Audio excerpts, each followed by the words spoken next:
Hi అండి, ఎలా ఉన్నారు అందరూ? Welcome back to my channel Durga's kitchen and blogs. ఈరోజు నేను పన్నీర్ కర్రీ అండ్ చపాతీ చేస్తున్నానండి.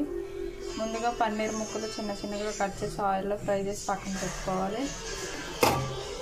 అలాగే చపాతీ పిండి కూడా కలిపి పక్కన పెట్టుకున్నాను. ఇందులో గోధుమ పిండి, సాల్ట్, ఆయిల్, అలాగే కొద్దిగా కారం వేసి కలిపి పక్కన పెట్టుకోవాలి వాటర్ వేసి.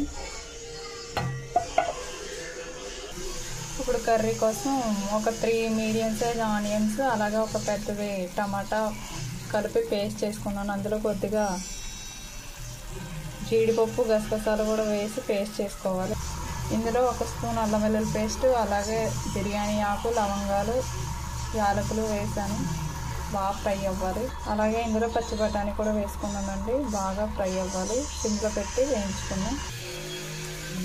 ఇప్పుడు ఇందులో సాల్ట్ వేసుకున్నాండి. 1 స్పూన్ సాల్ట్, అలాగే 1/2 టీ స్పూన్ పసుపు,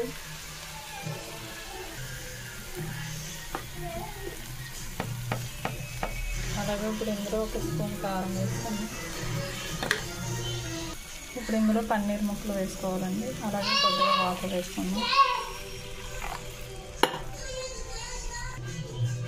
అంతేనండి, పన్నీర్ కర్రీ రెడీ. అంతేనండి, paneer curry chapati ready. Please subscribe.